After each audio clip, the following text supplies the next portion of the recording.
프랑스는 저출산 문제를 어떻게 극복하였을까? 현재 대한민국은 과거부터 현재까지 저출산 위기에 처해 있습니다.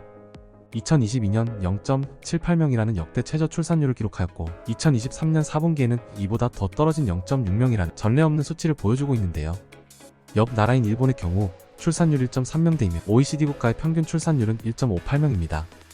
한국은 현재 매년 최저치를 갱신하고 있는 모습입니다.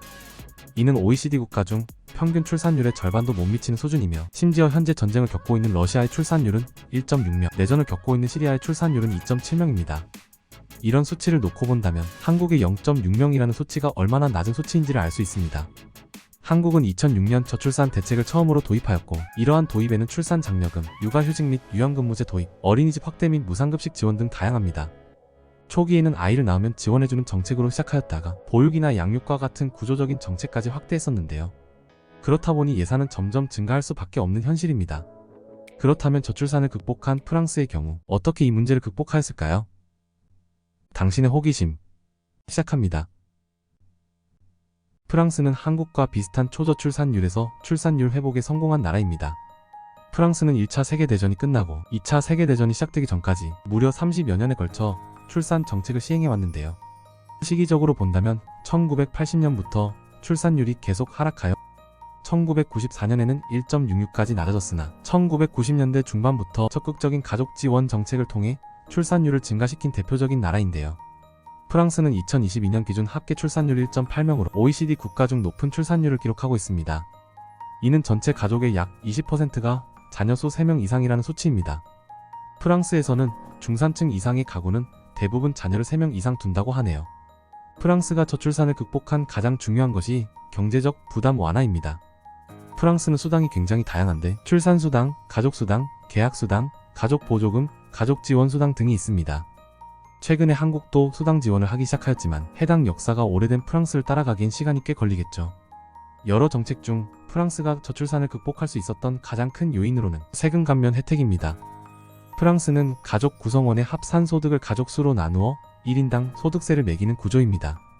여기서 해석하는 가족의 수는 본인과 배우자를 1명으로 해석하고 자녀는 2명까지는 0.5명, 3명부터는 1명으로 계산을 하는 방식입니다. 예를 들어 5인 가족의 구성원 중 1명이 경제활동을 한다고 하더라도 총 2인이 함께 번건으로 매긴다는 겁니다. 5인 가구이며 외벌이로 연봉이 1억 원이라고 가정해보겠습니다. 이는 외벌이라 할지라도 나누어 번 것으로 보고 세금을 매기는 방식입니다. 그렇기 때문에 1명이 1억 원을 번 것이 아닌 각각 5천만 원씩 번 것으로 과세를 하기 때문에 세율이 줄어들 수밖에 없겠죠.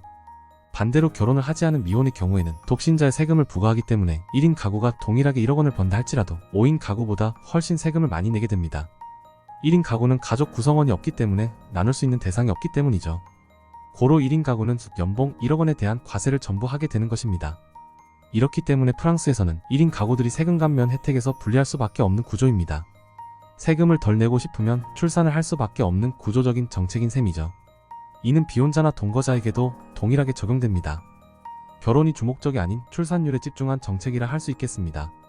비혼자나 동거자들에게도 출산을 하게 되면 육아휴직, 각종 수당까지 결혼을 한 가정과 동일한 혜택을 줍니다. 과연 한국이 저런 정책들을 따라한다고 해서 저출산 문제를 극복할 수 있을까요? 저는 아니라고 봅니다. 한국의 가장 큰 문제는 인식입니다. 미국의 모 대학교에서 나라별로 행복의 기준에 대해 토론하는 영상을 보았는데요. 대부분의 국가들이 가족을 1순위에 놓은 반면 한국의 경우 물질적인 풍요로움을 1순위로 꼽았습니다. 물론 커다란 조직이나 그룹원을 대상으로 한 조사가 아닌 고작 학교에서 했던 조사이기에 큰 의미를 두지 않을 수 있지만 이는 거의 모든 한국인들의 인식과 다르지 않다고 생각합니다. 이와 같은 결과가 나온 이유는 우리들의 기성세대들이 가정을 위해 희생하는 모습들을 보고 자랐기 때문이라고 생각하는데요. 한국은 빠르게 발전한 나라이기도 하지만 그 이면에는 기성세대들이 힘들었던 노고가 존재합니다. 현재 경제활동을 하는 대부분의 세대들이 그런 과정들을 보고 성장하였기 때문에 경제력을 중요하게 생각하게 된 것이라 해석됩니다. 이러한 인식들이 출산과는 거리가 멀어질 수밖에 없는 요인인 것이죠. 가정을 이루고 출산을 하게 되면 나의 경제적인 풍요로움과는 멀어질 수밖에 없으니까요. 기존의 정부에서 내놓았던 저출산 정책들도 나의 경제력을 지키기엔 역부족입니다. 고로 출산을 하면 나의 행복지수는 떨어진다 라고 해석하는 것이 한국의 인식인데요. 내가 사는 집, 내가 타는 차, 언제 어디서든 원하는 걸 얻기 위해 소비할 수 있는 경제력. 우리들은 이런 요소들에만 관심을 가지지 가족 구성원과 같은 요소에는 큰 관심이 없습니다.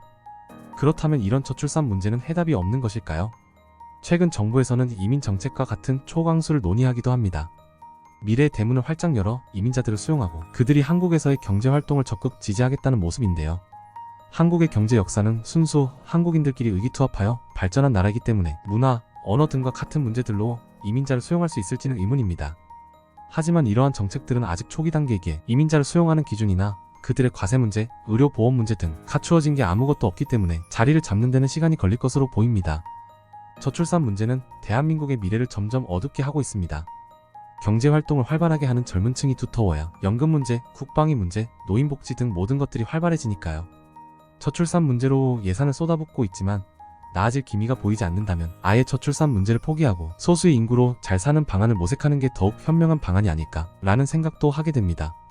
최근 AI 기술의 발달로 미래에 없어지는 직업군들이 다양하다고 합니다. 저출산 문제로 인해 대한민국에 닥쳐올 미래는 과연 어떤 모습일까요? 그것은 재앙일까요? 아니면 긍정적인 변화일까요?